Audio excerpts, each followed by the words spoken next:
Hey y'all, racing dark time here. Finishing up some English peas going in the ground here this evening. Let's see, what is this? No, it's Wednesday, isn't it? Man, a week getting away from me. Hope y'all are having a good week. This is a new plot. Yeah, I've got a problem. I'm addicted to plowing, I guess. This is another plot I put in today. I forgot to account for a few vegetables that I wanted early. Of course, all that's for later. So I had to break up some more ground.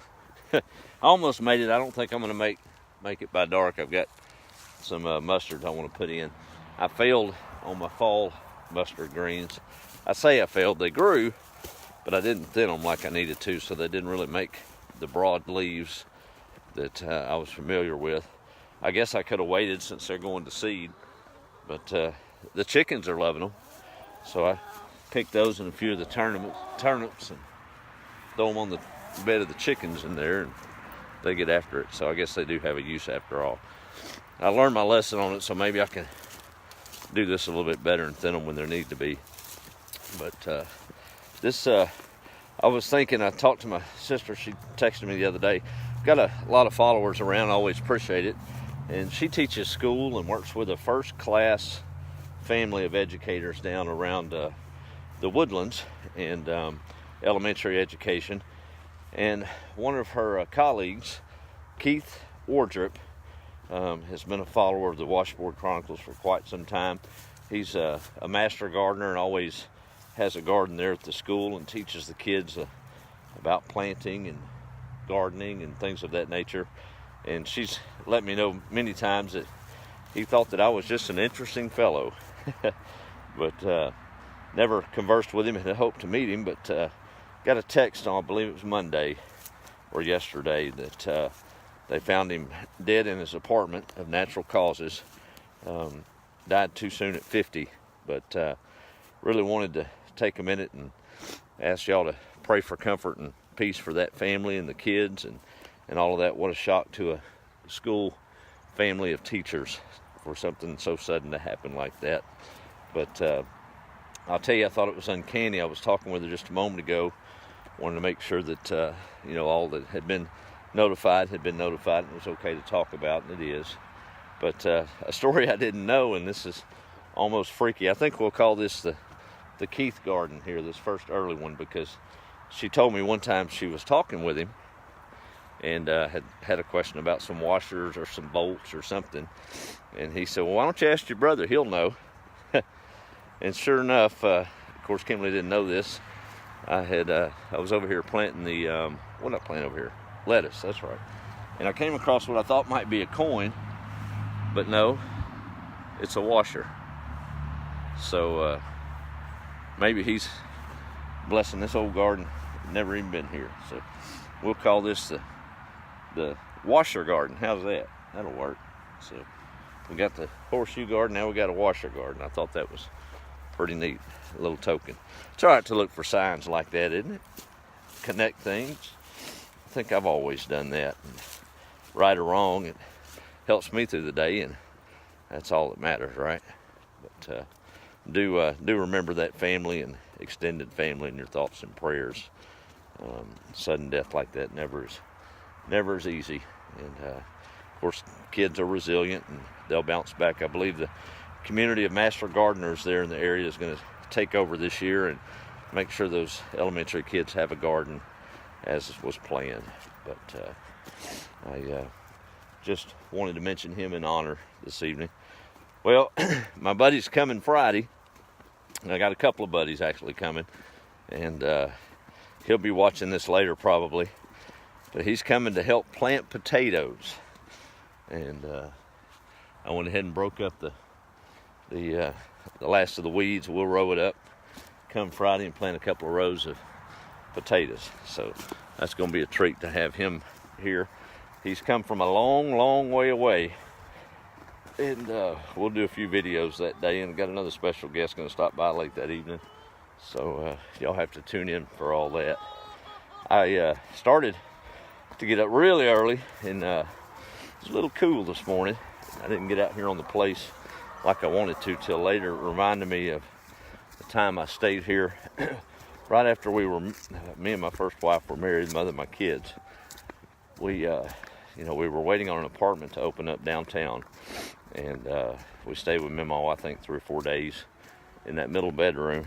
And y'all know these old school old timers that get up at the crack of dawn. What they don't tell you is they take naps all day. Well, I'll never forget, and I still look back on it in humor. That first morning we woke up, it was a little bit before daylight, and I got up, and my ex-wife, the wife had a job, and had to be there I think at 8 or so. But this was 5:30 in the morning, and I woke up, went in and had coffee with Mimo, and we were sitting on the couch right in earshot of the bedroom. And of course, my wife at the time was stirring and getting ready, just wasn't up and about just yet. And I'll never forget Mimo looking over at me, and a voice that would carry said, "Baby, I just don't know about a woman that'll sleep all day." Needless to say, I faced a hornet's nest when I went back in the bedroom. We were gone pretty quick. But cool memories about old timers and working. But she thought if you slept past daylight, that, boy, you was some kind of loser. But we know different than that. Anyway, I guess I was a loser this morning because I wasn't out here at daylight. But maybe she'll forgive me. I plowed enough today to make up for it. Got about close to, I think, 8 eggs today. And the natives are restless, y'all. They're waiting on me to feed them their evening supper, if you will. Garlic's up, onions are coming on, and man, spring pretty much is in full effect. I walked into my little greenhouse today. I think it was around 60 here on the place, and I was impressed. It was doing what it was supposed to do. Y'all remember they used to be called hot houses, right? Not greenhouses. Well, that was a hot house today because it was 80 degrees in there, and I was so happy. I'm like, well, look at there. I did good. Jordan got after it, and he mowed the yard. Look at that. Mowing the yard in February. Only in Texas, right? Anyway, things are afoot here on the place, getting it ready for spring, and trimming up some of the underbrush and getting all the garden stuff ready to go. Got to do a little bit each day, and it won't be that hard, right? That's my theory anyway. We'll see how that works out. Let me see who all's on here real quick. We'll sound off for the evening. Let's see here. There's Gene from Martinsville. How are you this evening? Hey, Trudy. Yeah, that's... well, I don't know that it's garden singular. I've got 1, 2, 3, 4, 5 garden plots right now. I talked to my uncle this morning. He invited me to his 87th birthday get together this Monday evening. And he grew up on this old place and was an ag teacher here in Nacogdoches for years. And he was asking me about what I was doing for a garden. He said, "That's a 1/4 acre." I'm like, "Yes." He said, "Are you commercial farming now?" I said, "I don't know." He said, "You'll feed all of Nacogdoches County with that." So, well, that'd be one less county in need, right? We're gonna have plenty to eat, nothing else. But got sidetracked. Let's go back to the comments. There's Mary. Good to see you on. There's Judy Lynn. How are you, ma'am? Susan. And there's Ladina. Hey, how are you, sweetheart? Kathy. It is going to be in the 70s tomorrow, yep. Susan, you all right? God is good. Dorothy Dean. I haven't got any personal updates on Doug Supernall, no ma'am. I know there's a benefit concert coming up for him.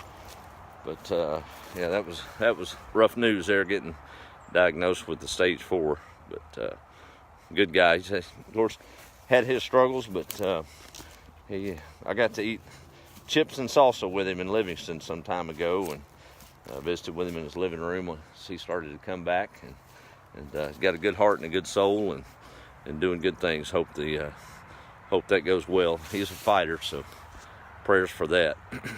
Thanks, Beth. Appreciate you tuning in. And there's Brenda from Arkansas.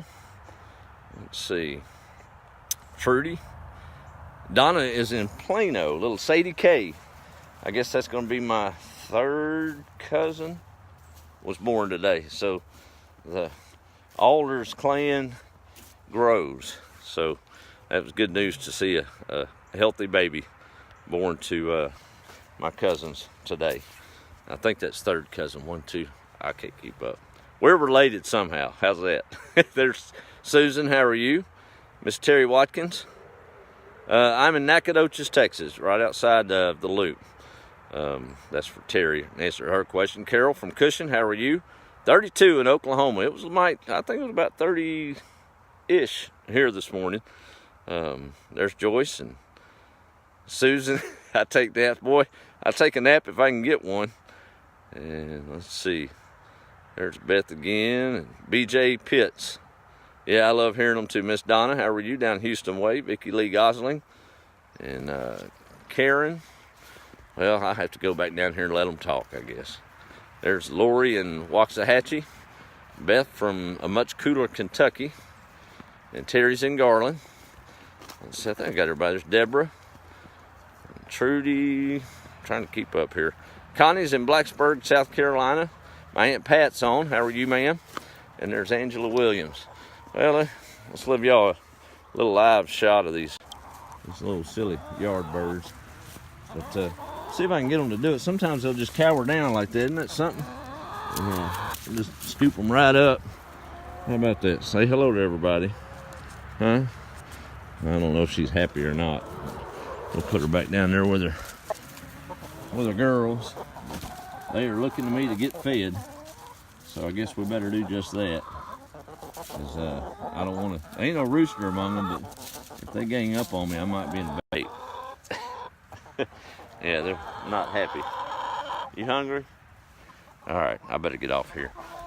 All right, y'all have a good evening. Be the light and make every moment count. Never know when it's going to be our last. So look, it's a silly thing. I know. I'm getting it. I'm getting it. So they know when I head this way that it's time to eat. That's where the good stuff's at. Let me give them a little bit to tide them over. Anyway. All right. We got you covered. Y'all ready? There you go. All right, y'all. There they go. Now they're happy. But I'll get their feeder full in the coop so they can have a midnight snack if they need one. But y'all have a good evening. I'm gonna get ready and head off to church this evening. Hadn't been almost in what they say month of Sundays. I guess it's been three services or whatever. Need to get down there. So y'all have a good evening. Hey, stick around this Friday. We're gonna have some good times here on the place as we introduce a man from far away to planting potatoes, and then we're gonna have some tunes on the porch about dark. So y'all don't want to miss that. Y'all have a good evening. Be the light, and I guess we'll talk with you later. Oh, I gotta catch these last few folks, I guess. Let's see. There's Connie, Kathy, and Don again. All right. Good night. Be the light.